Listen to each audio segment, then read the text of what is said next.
Hola a todos y bienvenidos a otro caso misterioso. Hoy vamos a hablar sobre el caso de un hombre extremadamente malvado y manipulador que entraba en la vida de mujeres para aprovecharse de ellas y sacar un beneficio para él. Un hombre que se hacía pasar por médico, por una persona encantadora, pero en realidad era un monstruo. El caso de hoy es muy fuerte y parece sacado de una película, no exagero. Parece completamente la trama de una película retorcida. Me ha dado flashbacks mientras investigaba este caso del caso de Paolo Macchiarini. No es exactamente igual, no sé quién es peor de los dos, Paolo Macchiarini o del que vamos a hablar hoy. Antes de empezar con este caso voy a dejar por aquí mis redes sociales, mi Instagram y mi TikTok. Si te gusta este tipo de contenido, suscríbete al canal y deja un me gusta. Y ahora empecemos con el caso de Dayasen Hosenkopf.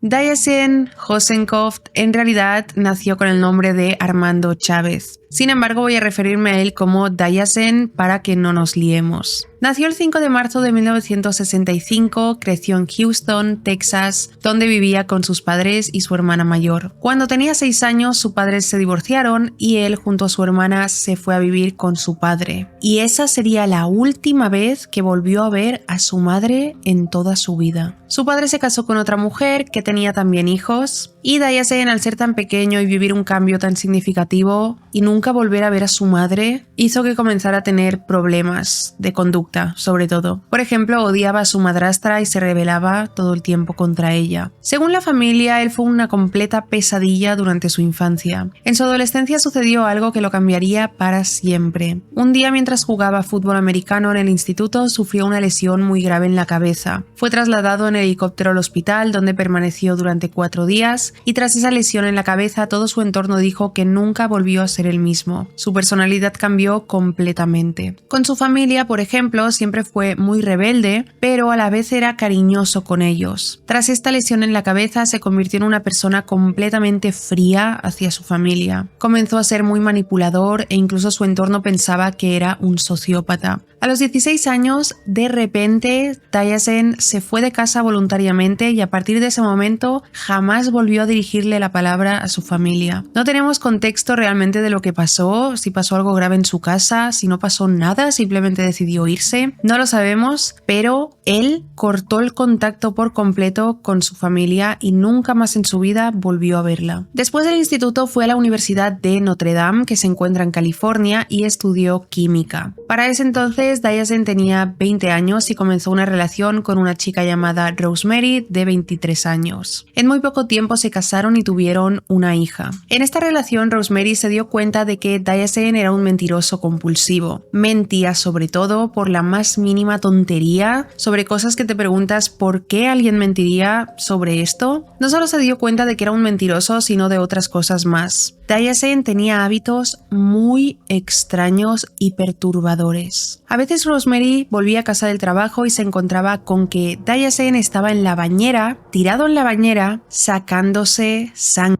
Se ponía vías y se sacaba la sangre por diversión y por obsesión. Se ve que estaba obsesionado con sacar sangre. Después comenzó a decirle a menudo a Rosemary: ¿sabes que sabría asesinar a alguien y salirme con la mía sin que nunca me atraparan? Como he estudiado química, sé cómo disolver un cuerpo con químicos. O sea, con sus conocimientos de la química, en lugar de pensar en hacer algo bueno, él pensaba en las cosas malas que podía hacer con sus conocimientos. Y su pensamiento más habitual era que podía hacer desaparecer a alguien. Y no lo decía en plan como si fuera una broma o una manera de decir: he estudiado química, podría hacer desaparecer un cuerpo. No, lo decía en un tono de voz con el que a Rosemary se le ponían los pelos de punta porque parecía que lo decía como con ganas de hacerlo. Un punto en el que Rosemary se quedó un poco confundida fue cuando Dayasen le dijo que debería sacarse un seguro de vida y ponerlo a él como único beneficiario. O sea, sea, que alguien te diga que sabría asesinar a alguien, deshacerse de su cuerpo y salirse con la suya, y que más adelante te diga que te saques un seguro de vida y lo pongas como beneficiario, yo creo que cualquier persona sospecharía o al menos se pondría paranoica. 3 años después de estar en esta relación, Rosemary cogió a su hija y se fue. Diasen no volvió a verlas nunca más. Durante la relación, él le fue infiel y la trató bastante mal. Se me hace curioso que cada vez que alguien salía de la vida de Diasen o él salía de la vida de alguien, jamás en la vida volvía a ver a esas personas. Tras esto, él se graduó en la universidad obteniendo una licenciatura en química. Y su meta, su sueño de siempre era convertirse en médico. No porque le gustaba la medicina o algo así, sino porque por la atención que recibiría por ser médico y los méritos. Sin embargo, cuando se postuló para la Facultad de Medicina, sus calificaciones estaban por debajo de lo mínimo para acceder, así que no pudo estudiar medicina. Pero para él no fue un problema porque falsificó sus calificaciones y consiguió entrar. No entiendo cómo pueden llegar a pasar cosas de estas. También en esta época estamos hablando de los 90 o los 80 y pues a lo mejor era un poco más difícil que te pillaran haciendo algo así, pero ¿cómo una persona puede falsificar sus calificaciones y entrar en la Facultad de Medicina? Así que para ese momento comenzó en la facultad, asistía a la Universidad de Utah y continuó con su extraña obsesión con la sangre.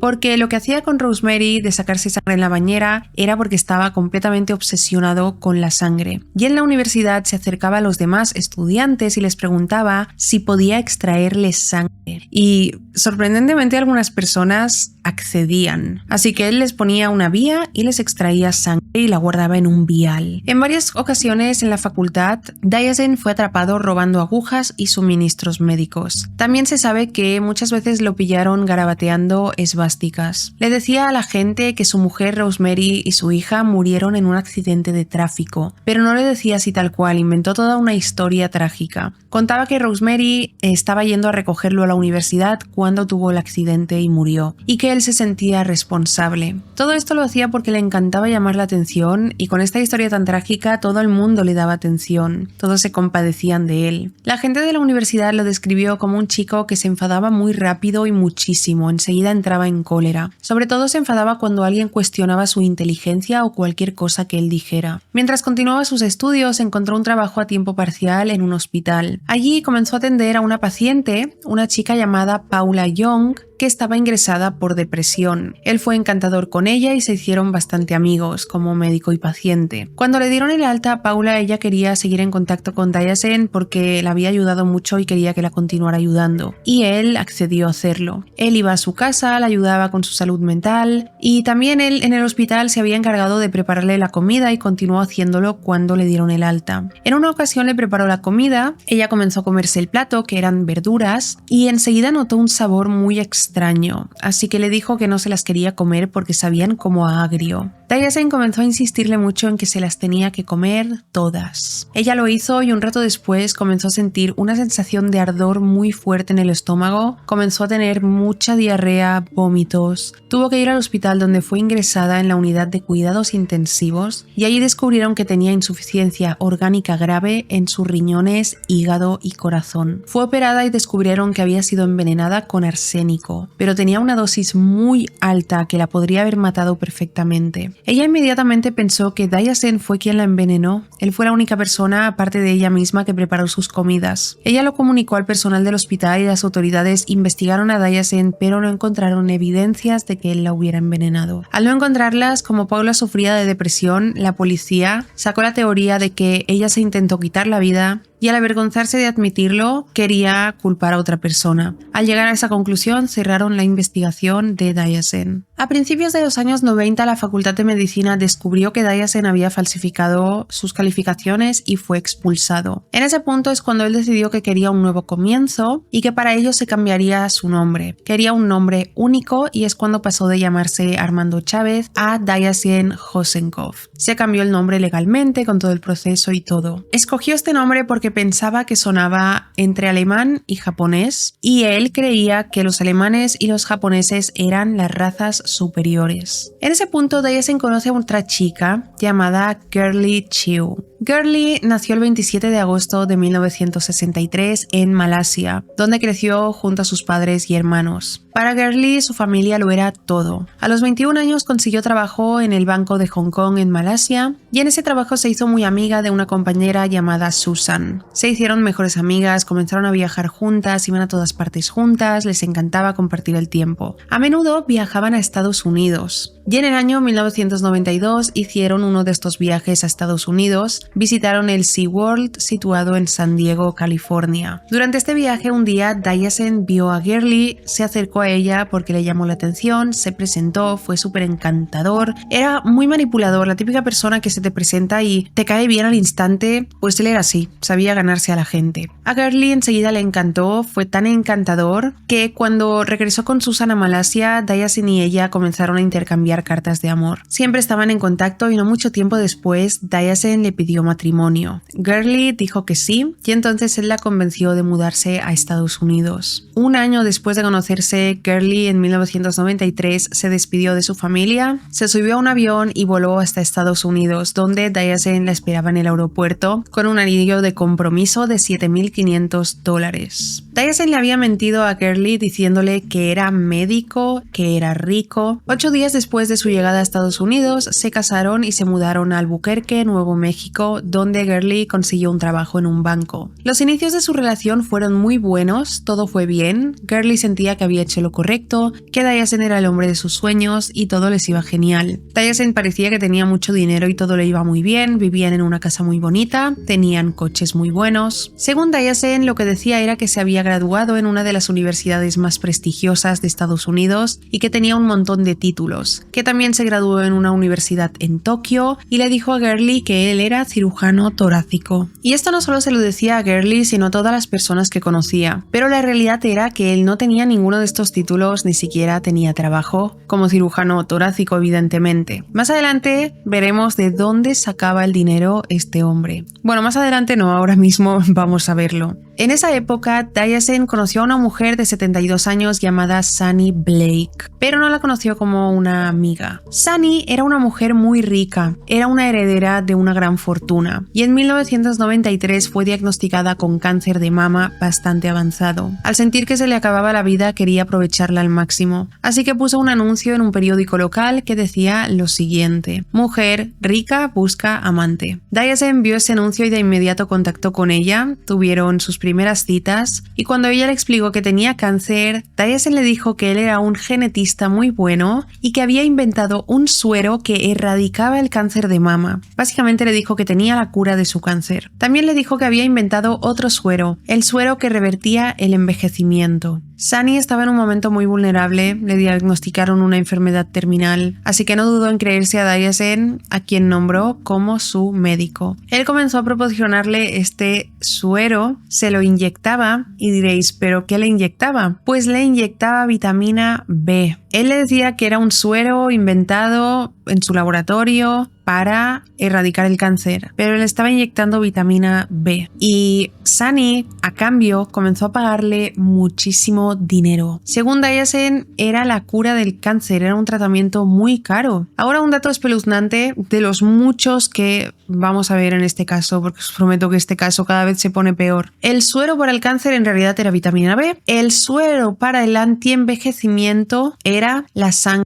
de Diasen. Diasen se sacaba su propia sangre y se la inyectaba a ella, diciéndole que él en su sangre tenía las propiedades antienvejecimiento que ella necesitaba. Por inyectarle estos supuestos tratamientos, Sunny le pagaba $25,000 mensualmente. También a ella le contó la historia de que su mujer y su hija habían muerto en un accidente de tráfico, pero aparte de contarle esta historia, comenzó a contarle que como él era un genetista innovador, muy avanzado y tenía su laboratorio y todo, quería inventar algo para traer a su hija de vuelta a la vida. ¿Cómo lo haría? Pues según él, cuando su hija murió en el accidente, él consiguió coger un pelo de ella y quería recrearla genéticamente en un laboratorio de ciencias con este pelo. O sea, imaginad, todo esto era mentira, evidentemente ninguna hija suya murió en un accidente de tráfico, o sea, ¿de qué estaba hablando este hombre? Sunny se lo creyó, es que él entraba en la vida de mujeres que estaban en un estado, en una situación o en una época vulnerable, por eso se aprovechaba de ellas. Y quedan muchas mujeres para nombrar en esta historia, pero os preguntaréis, ¿y cuál ¿cuál era el punto de que Dayasen estuviera haciendo todo esto con esta mujer? Aparte, evidentemente, de los $25,000, ¿cuál era el punto de explicarle que quería recrear a su hija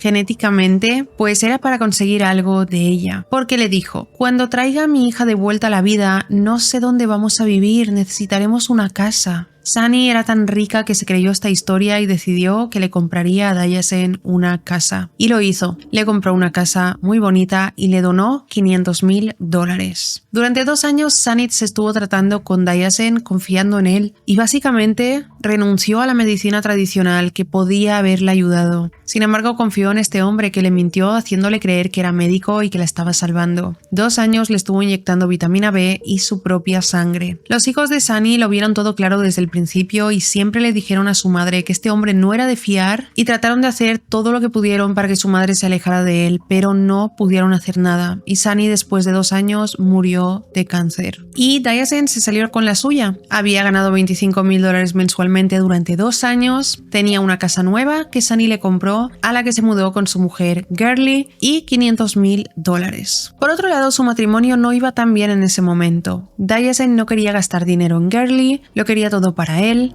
viajaba por todo el mundo solo, y a Girly le decía que eran viajes de trabajo. Si se iba de viaje a Hawái, le decía que era porque tenía que realizar ahí una cirugía. Pero la realidad es que él no tenía que ir a realizar ninguna cirugía, no era médico. Él viajaba y tenía un montón de aventuras con otras mujeres. En un punto de esa época, Girly quería tener un hijo y descubrió que era estéril. Pero Dayasen le dijo: no te preocupes, puedo solucionar esto. Girly pensó que la solución era de adoptar, pero él le dijo que no iban a adoptar, que él quería un hijo biológico. Y armó todo un plan retorcido para conseguir a su hijo biológico. Pasamos al año 1995. Dayasen estaba en uno de sus viajes de trabajo, entre comillas, en Canadá. Y allí conoció a una chica de 28 años llamada Nayoko, que era japonesa. Dayasen, cuando la conoció, pensó: ella es la mujer con la que voy a tener a mi hijo. La escogió a ella por ser japonesa, porque, como he dicho antes, para él los japoneses y alemanes eran la raza superior. Comenzó a engatusar a Nayoko, a enamorarla, y comenzaron una relación en Canadá. No pasó mucho tiempo y ella se quedó embarazada. Él volvió a Albuquerque con Girly, quien no sabía evidentemente nada, así como Nayoko no sabía nada de Girly, de que él estaba casado, hasta el nacimiento del bebé, que entonces él volvió a Canadá. Tras dar a luz, Dayasen le dijo a Nayoko que, bueno, primero que no iban a seguir juntos, y segundo que él tenía un trastorno genético raro que se había transmitido de generación en generación en su familia, y que ahora su bebé también lo tenía. Le dijo que debido a eso su hijo necesitaría atención médica de por vida, y que solo él podía brindarle esa atención médica porque era médico. Así que le dijo que le entregara el bebé o si no, moriría. Y ella se lo creyó y le entregó el bebé a Dayasen, y este se lo llevó, y ella nunca más volvería a ver a su hijo. Voló hasta México con el bebé, desde ahí entró a Estados Unidos, básicamente hizo contrabando con su bebé, y de ahí llegó a su casa a Albuquerque, entrando por la puerta con este bebé. Le dijo a Girly que lo acababa de adoptar en una agencia de adopciones, y ella no hizo preguntas y se lo creyó. Llamaron a su hijo Dimitri. Girly no tenía ni idea de que este bebé era el hijo biológico de Dayasen, fruto de una aventura con Nayoko en Canadá. A mediados de 1996, Dayasen se sentía aburrido con su vida. Este hombre no podía estar sin tramar algo o haciendo alguna de las suyas, se aburría. Y sentía que necesitaba encontrar a otra mujer de la que aprovecharse, como hizo con Sunny. Le sacó una casa y $500,000, como hizo con Nayoko, consiguiendo con ella al bebé que Girly quería. Y aquí entra en la historia una mujer llamada Kimberly Glasgow, a la cual conoció e hizo como con las demás, presentarse como un hombre encantador, diciendo que era médico, contando su trágica historia de su mujer e hija muertas en un accidente, diciendo que tenía la cura del cáncer, etcétera, todas estas mentiras de la vida imaginaria que se había inventado. Sin embargo, también le aburría la misma historia de siempre y quería añadir algo. Así que a Kimberly le contó que se estaba muriendo porque tenía leucemia. A Girly también se lo dijo, que tenía leucemia. Así que aquí tenemos a Dayasen diciéndole a la gente que tiene la cura del cáncer, pero que él está muriendo de leucemia. Así que, ¿cómo es que no se le ocurrió que la gente pensaría si tienes la cura de tu enfermedad porque estás muriendo? Todas las mujeres que conocía a Dayasen se enamoraban de él. Era un manipulador nato, así que con Kimberly no fue diferente, y comenzaron a salir juntos. Ella tenía una hija de 14 años y 2 hijos de 12 y 10 años. La chica de 14 estaba involucrada en los deportes y necesitaba por algo relacionado relacionado a ello, realizarse un examen médico físico. Diasen se ofreció a hacerle el examen médico. Kimberly aceptó y Diasen hizo que la niña se desnudara delante de él y él se quedó ahí de pie observándola y le hizo el supuesto examen médico. En otra ocasión, Diasen estaba con Kimberly en su casa, sacó agujas y le sacó sangre a sus hijos de 12 y 10 años. Lo hizo con el contexto de como él tenía supuestamente leucemia, a ver si la sangre de sus hijos era compatible con la suya para poder ayudarlo. Tras esto, ¿qué hubierais hecho? O sea, conoces a un hombre, dice ser médico, le hace un examen médico a tu hija en la casa donde solo se queda de pie mirándola desnuda, le sacas sangre a tus 2 hijos pequeños en casa, te dice que sabría matar a alguien y salirse con la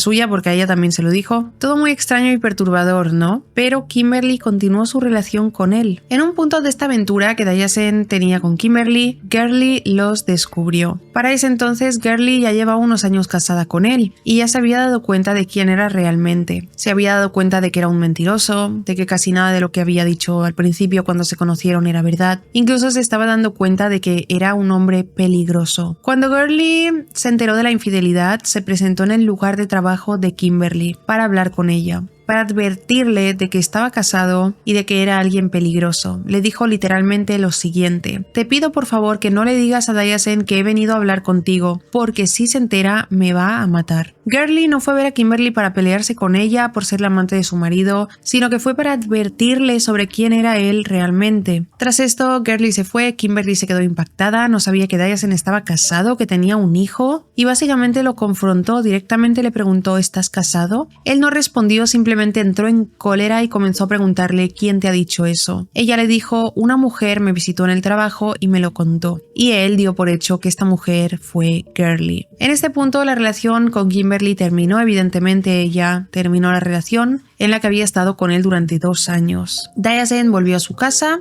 Ese día se bebió una botella de alcohol, se emborrachó y comenzó a enfurecerse con Gurley por haber estropeado su aventura. Comenzó primero a insultarle y a gritarle, le gritaba cosas como mentirosa y eres un fraude. O sea, le decía cosas que lo describían a él mismo. Tras gritarle e insultarla, comenzó a empujarla por la casa, luego a golpearla, a patearla. Comenzó a golpearla en la cara repetidamente, la tenía cogida por el cuello, casi desmayada. Ellos tenían a una inquilina viviendo en su casa llamada Shelly, quien escuchó los golpes, salió de su habitación y cuando Diasen la vio mirando, en lugar de parar, cogió a Gurley por el pelo, la arrastró hasta el dormitorio, cerró la puerta y continuó golpeándola ahí sin parar. La arrojó contra una cómoda y en la misma habitación estaba Dimitri, de entonces 2 años, viendo cómo su padre golpeaba sin parar a su madre. Shelly salió de la casa y corrió hasta la casa del vecino, que era un hombre llamado Pedro, de 75 años, y llamaron a la policía. Pedro entró en la casa de Diasen y Gurley, fue hasta el dormitorio y se encontró con él golpeando la cabeza de Gurley repetidamente contra la pared. Se interpuso, consiguió que Diasen la soltara y le gritó a ella que corriera hacia su casa. Justo en ese momento llegó la policía y Gurley estaba muy mal. Tenía hematomas por toda la cabeza, por todo el cuerpo, su cara sangraba, tenía el labio partido, marcas de estrangulamiento en el cuello y tenía un corte muy grande en la pierna. Diasen fue arrestado y acusado de violencia doméstica, asalto y agresión agravada. Sin embargo, no se sabe muy bien por qué estos cargos fueron desestimados y más tarde fueron retirados. Así que Diasen volvió a su casa con Gurley normal. En agosto del año 1998, un mes después de este ataque, Diasen conoció a una mujer llamada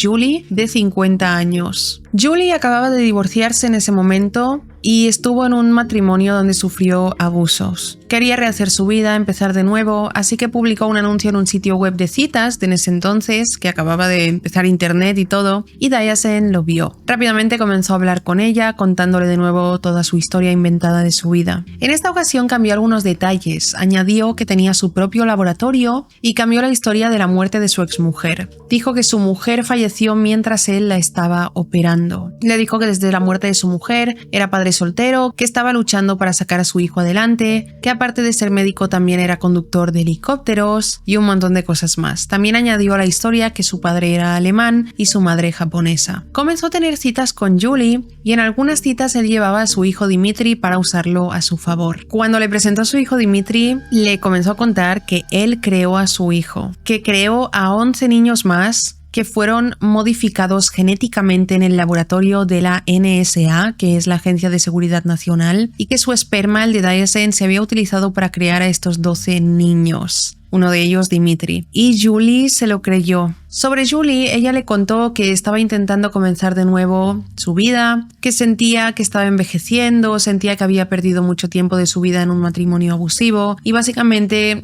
sentía que se le acababa el tiempo para empezar de cero porque estaba envejeciendo y le daba mucho miedo envejecer. Diacen vio eso como perfecto para venderle su suero anti-envejecimiento. Le prometió que este suero podía hacer que físicamente fuera joven para siempre, pero el suero costaba $32,000 cada inyección. Antes de dejarla responder le dijo, pero mira, te voy a dar un 90% de descuento, así que te saldrá $3,000 cada inyección. Lo que le dijo es que necesitaría inyecciones cada poco tiempo durante 6 años para ver resultados.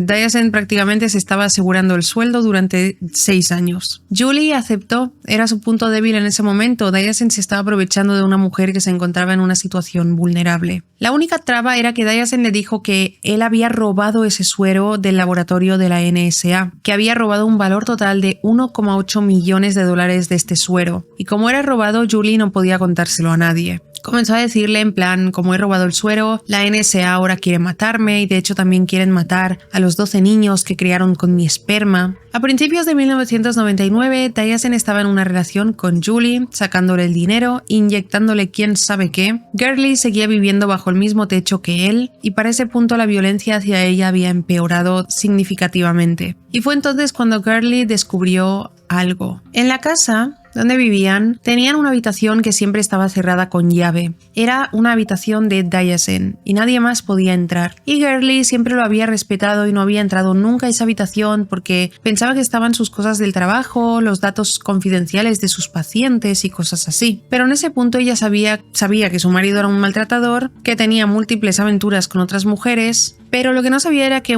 era un estafador, que no era médico y todo eso. Pero decidió que ya había tenido suficiente y quería descubrir qué más sabía porque sospechaba muchísimo de él y sabía que algo más estaba sucediendo. Decidió entrar en esa habitación donde se encontró con todas las pruebas, el certificado de nacimiento donde vio que él en realidad se llamaba Armando Chávez cuando nació. Encontró papeles donde se demostraba que él no era médico, encontró archivos que contenían la información de las mujeres a las que había estafado, encontró lo del suero para el cáncer, el suero para el antienvejecimiento. Diacen tenía en esa habitación todas las pruebas de todo lo que había hecho. Descubrió todo menos las pruebas de que su hijo no era adoptado, sino que era el hijo biológico de Diacen, fruto de una aventura, y que básicamente le había robado el bebé a Nayoko y había hecho contrabando con él en Estados Unidos. Cuando Diacen llegó a la casa lo confrontó y él se volvió loco. Entró en cólera, le dio la vuelta a toda la situación diciéndole que ella era quien había traicionado su confianza entrando en esa habitación y le dijo, vas a pagar por esto. Ahí se terminó la discusión, lo que fue muy extraño porque él solía entrar en cólera y empezar a pegarla, pero ahí solo le dijo, vas a pagar por esto y continuaron su día como si nada. Unos días después, una noche, estaban viendo la televisión y de repente Diacen se giró hacia ella y le dijo, mañana tienes que coger el coche y conducir por la autopista hasta un hotel a recoger un menú de comida. Gurley accedió, le dijo que vale, que iría. Seguramente en ese punto ella estaba muerta de miedo, le tenía miedo y le diría vale a todo lo que él le dijera. Él entonces se levantó del sofá y le dijo, voy a buscar un zumo, pero pasó un rato y no volvía. Gurley comenzó a escuchar ruidos provenientes del garaje y decidió ir a ver qué estaba pasando. Cuando entró al garaje se encontró con Diacen aflojando la llanta del coche, manipulando el coche para que al día siguiente ella sufriera un accidente de tráfico. Ella comenzó a decirle ¿qué estás haciendo? Diacen se levantó, se abalanzó sobre ella tirándola al suelo, iba a empezar a golpearla, pero Gurley se levantó rápido, le dio al botón para que se abriera la puerta del garaje, rodó por debajo de la puerta y salió corriendo hasta la casa de su vecino Pedro. Comenzó a golpear la puerta, él abrió, la hizo pasar y Gurley le comenzó a decir ayúdame, me va a matar. Llamaron a la policía, Gurley les contó todo lo que acababa de pasar y la escoltaron hasta la casa donde recogió algunas de sus pertenencias y se fue. Intentó llevarse a Dimitri con ella, pero Diacen no la dejó. A pesar de que ella se fue, Diacen quería venganza. Gurley alquiló un apartamento donde permaneció escondida, no le dijo a nadie su ubicación para que él no pudiera encontrarla. Mientras Mientras, ella estaba luchando para conseguir la custodia de Dimitri, sin embargo, se la concedieron a Dayasen. Él continuaba en su relación con Julie y de hecho siempre dejaba a Dimitri en casa de Julie para que ella lo cuidaba, mientras él se iba con sus demás aventuras. Julie se daba cuenta de que Dimitri, el niño, hablaba de una manera robótica, no se comportaba como un niño, siempre estaba como que no estaba ahí, estaba como disperso en otro mundo. Más adelante, Julie encontró marcas de agujas en los dedos de los pies y en los brazos de Dimitri.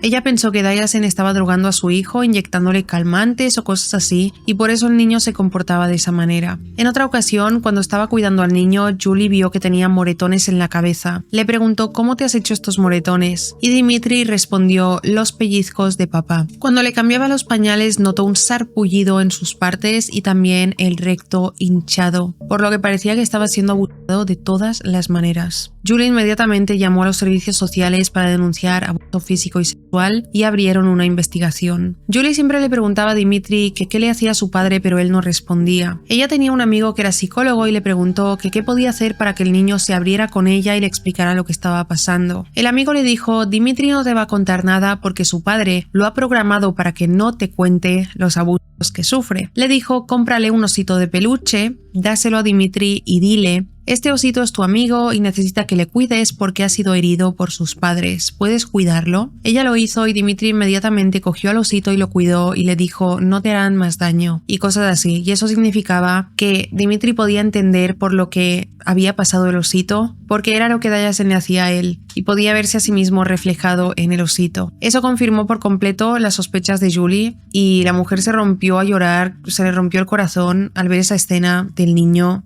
O sea, era horrible. La cosa es que Julie no dejó a Dayasen ni le dijo nada de lo que había visto. Continuó su relación normal con él, ocultándole lo que sabía de su hijo, y solo se quedó con él para poder mantener vigilado a Dimitri y poder estar con él y presente todo el tiempo posible y evitar que su padre abusara de él, hasta que realizaran la investigación. Y diréis: ¿dónde estaba Dayasen? Porque él dejaba a Dimitri en casa de Julie y se iba por ahí. Pues estaba haciendo su trabajo, que era estafar. En ese momento estaban múltiples relaciones con varias mujeres estafándolas. No se conocen las identidades de todas las mujeres. Y sabéis al principio del caso cuando he dicho que se casó con Gurley, que él tenía una casa, tenían los mejores coches, y os habréis preguntado de dónde sacaba el dinero para una casa y coches. Pues estafando. Seguramente llevaba una larga carrera como estafador antes de conocer a Gurley. Pero no se conocen las identidades de todas las mujeres a las que estafó ni las historias de fondo. Solo se conocen las que se han hecho públicas en los documentales, que son las que estoy explicando aquí. Siguiendo con el caso, para ese momento él y Gurley seguían casados, pero él le pidió matrimonio a 2 mujeres con las que tenía aventuras. O sea, estaba casado y comprometido con 2 mujeres a la vez. En este punto del caso entra en la historia una mujer llamada Linda Henning.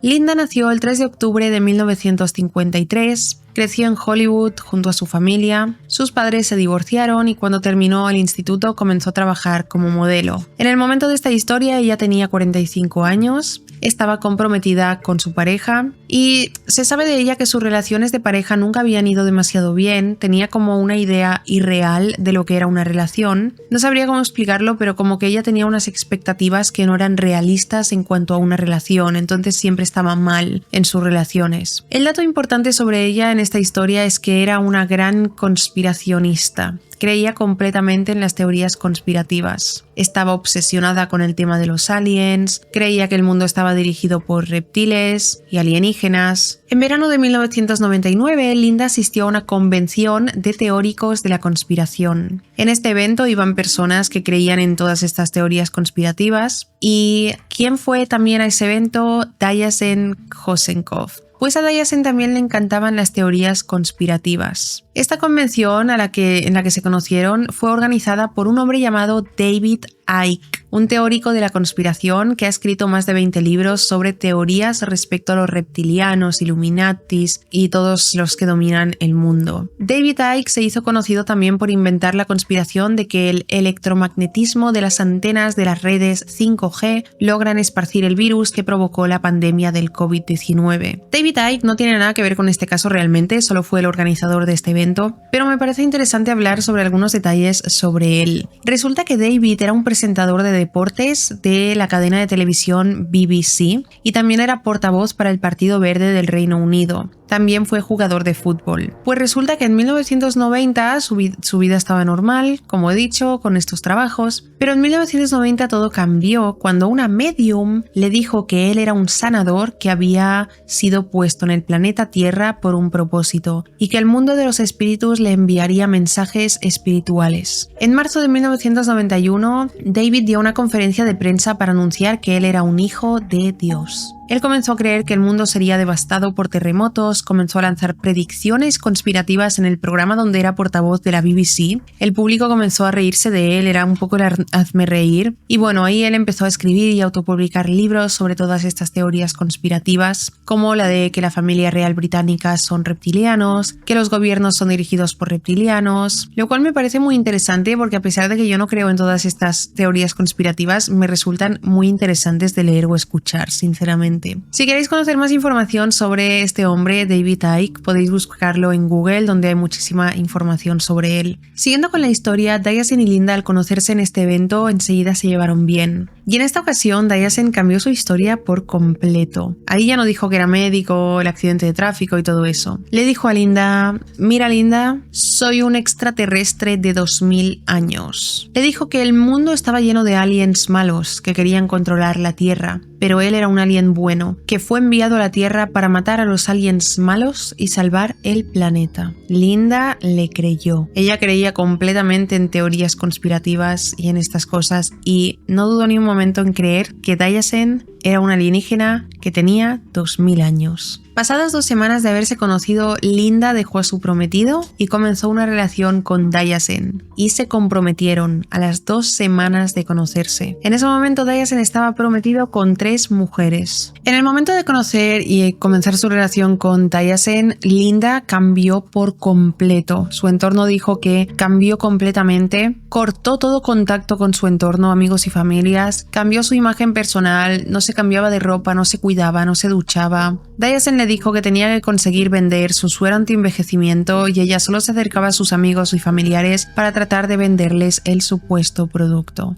Diasen la manipuló muchísimo y tenía control total sobre ella. Y ella se creía al 100% todo lo que él decía ser. Un alien de 2000 años tratando de salvar la Tierra de los aliens malos. En este punto, Gurley comenzó el proceso de divorcio. Estaba tratando de que le otorgaran la mitad de todo lo que tenía Diasen, sus bienes, de su dinero, etc. Y también estaba tratando de conseguir la custodia de Dimitri. Diasen, enfadadísimo cuando se enteró, comenzó a acosar a Gurley. Él no sabía dónde vivía, pero sí donde trabajaba. Comenzó a ir a su trabajo, la acosaba a ella y a sus compañeros. Gurley salía del trabajo y su coche había sido destrozado por él. Evidentemente ella llamaba a la policía cada vez que él se acercaba o hacía algo, y de hecho fue arrestado pero puesto en libertad pasado poco tiempo. Diasen comenzó a lavarle el cerebro a Linda para que pensara que Gurley era una alien mala. Le decía que era la reina alien y que había sido enviada a la Tierra para destruirlos a todos. Le decía: tú y yo tenemos que hacer algo al respecto para poder salvar el planeta. Linda se unió a Diasen y comenzaron juntos a acosar a Gurley. Gurley estaba haciendo todo lo posible para protegerse a sí misma, vivía escondida, estaba tratando de ir a juicio por violencia doméstica, ponía denuncias a Diasen por el acoso. Le dijo a sus compañeros de trabajo que si algo le pasaba, que supieran que había sido Diasen, que si algún día no llegaba al trabajo, llamaran inmediatamente a la policía, porque ella nunca se ausentaría por voluntad propia. Les decía que tenía mucho miedo y que sentía que Diasen la iba a matar. También ella iba a tener una reunión con el FBI porque lo estaban investigando por cargos de fraude de otras mujeres que ya habían puesto sus denuncias. Y Gurley quería ayudar, dar todos los detalles posibles que tenía sobre Diasen al FBI y hacer todo lo posible para que él fuera a prisión, dejara de estafar a la gente, le dieran a ella la custodia del niño y pudiera al fin vivir en paz. Sin embargo, el 10 de septiembre de 1999, Gurley, quien siempre llegaba puntual al trabajo, no llegó. Sus compañeros de trabajo comenzaron a preocuparse porque ella los había advertido. Decidieron llamar a la policía porque sabían que le había pasado algo malo. La policía se dirigió hacia el apartamento de Gurley, pero nadie abría la puerta, así que entraron a la fuerza y vieron que el apartamento estaba sospechosamente limpio. vacío. Gurley no estaba por ningún lado y había un olor muy fuerte a lejía. Una alfombra de la casa tenía partes donde estaba húmeda, como si la acabaran de limpiar. Usaron el aparato para detectar sangre y vieron que el apartamento estaba cubierto de sangre. Inmediatamente reportaron a Gurley como desaparecida y cerraron su apartamento, calificándolo como una escena del crimen. La policía comenzó su investigación y el principal sospechoso evidentemente era Dayasen. Se dirigieron hacia su casa, pero él no estaba. Sin embargo, la puerta estaba entreabierta y entraron. Se encontraron con una casa completamente vacía. Dayasen había recogido todas sus cosas, muebles, todo, y se había ido. Hablaron con los vecinos y estos dijeron que Dayasen se estuvo comportando de manera muy sospechosa los últimos días. La noche anterior a la desaparición de Gurley, un vecino de Dayasen lo vio llegando a su casa vestido con ropa de camuflaje y con la cara toda pintada de negro. Pronto se enteraron de la existencia de Linda Henning y decidieron dirigirse hacia su casa. Allí estaba ella y la trasladaron a la comisaría para ser interrogada. Consiguieron antes una orden de allanamiento para registrar el coche involucrado, que era el coche de Linda, un Honda. El Honda contenía purpurina, pelo de gato, pelo rosa, y descubrieron que en el apartamento de Gurley también había purpurina, pelo de gato del coche de Linda. En el interrogatorio, Linda explicó todo con normalidad. Le dijo a la policía: Dayasen es un alien de 2000 años y está aquí para salvar al mundo, que ella lo estaba cuidando porque él tenía leucemia, pero sobre Gurley dijo que no sabía nada. Entonces la dejaron libre y Linda huyó, sospechoso.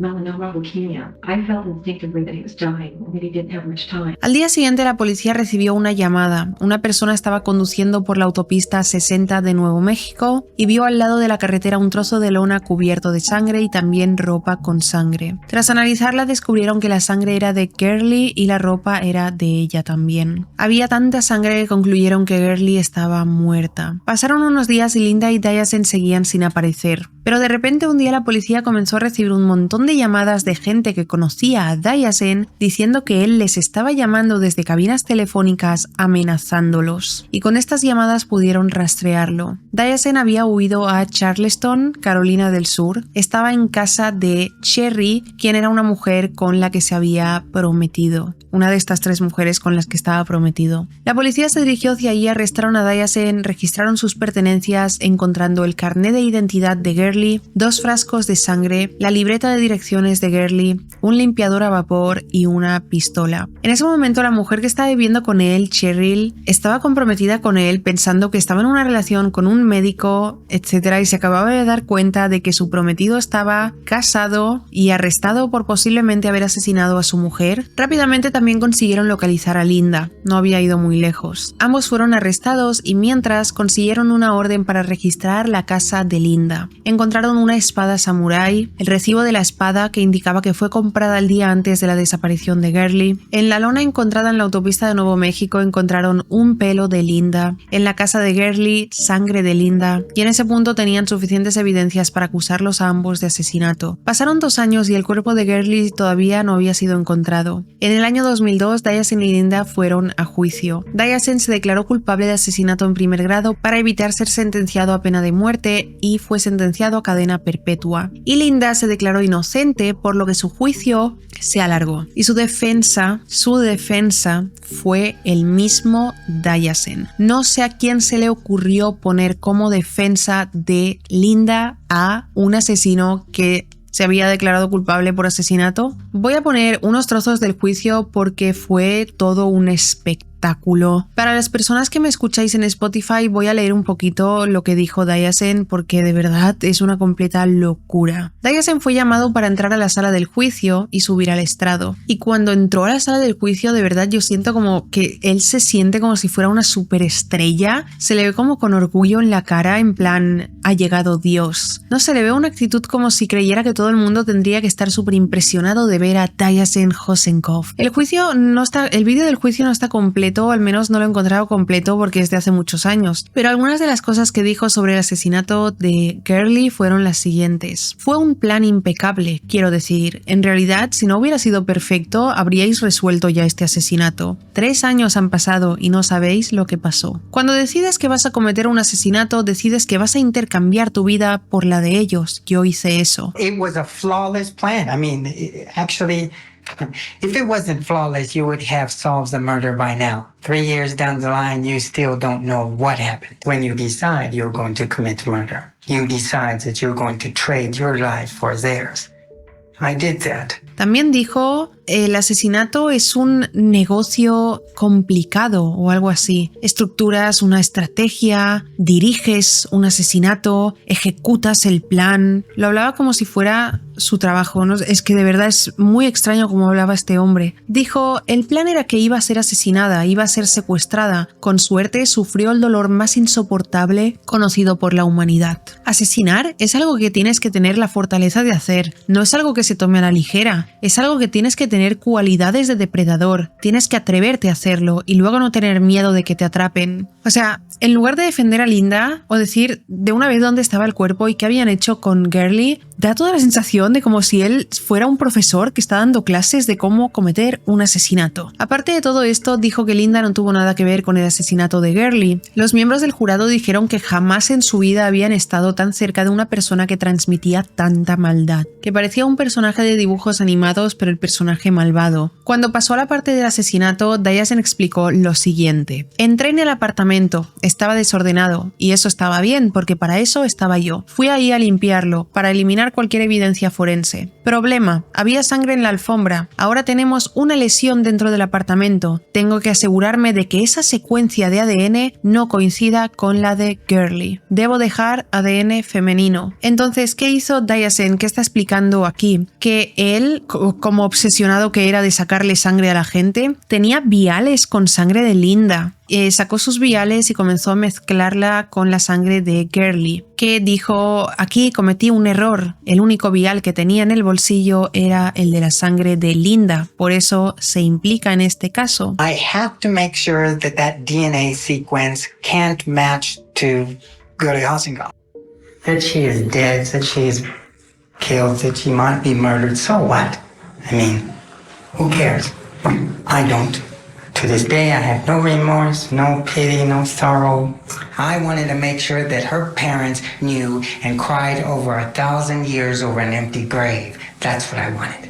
Yo sinceramente viendo cómo habla Diasen me da miedo, o sea, me transmite miedo su mirada, su voz, su manera de expresarse. Entiendo que los miembros del jurado dijeran, ojalá no vuelva a tener que estar cerca de una persona que transmite tanta maldad porque da miedo. Diasen continuó diciendo, yo iba a ocuparme de las pruebas forenses porque yo era el más calificado, estaba claro que debía hacerlo yo. Entonces él dijo, Linda no tuvo nada que ver, yo me ocupé de limpiar la escena del crimen y el resto del trabajo lo realizó un hombre llamado Bill Miller. Ahora hablaremos sobre Bill, pero antes de terminar su defensa en el estrado, Diasen dijo, no me importa si Linda es sentenciada a la pena de muerte, si la tenéis que matar, matadla. Lo único que va a pasar aquí es que estaréis matando a mi próxima víctima. O sea, no sé a qué se refería él con esto, decir que Linda era su próxima víctima, no entiendo nada, o sea, de alguna manera admitió que en sus planes entraba matar a Linda más tarde. Linda fue declarada culpable de asesinato en primer grado y sentenciada a 73 años de prisión. Bill Miller, este hombre, conoció a Diasen y a Linda en otra convención de teóricos de la conspiración y participó en el crimen. Cuando Bill fue interrogado, afirmó que la noche de la desaparición de Gurley estaba con ellos. Diasen lo culpó del asesinato, dijo que él mató a Gurley, pero no existen evidencias de que así fuera. Pero sí que existen evidencias de que estuvo presente en la escena del crimen, por lo que fue acusado de manipulación de evidencia y recibió 1 año de libertad condicional. Otro detalle espeluznante y aterrador y perturbador que salió a la luz fue que Linda y Diasen comieron del cuerpo de Gurley, cometieron canibalismo.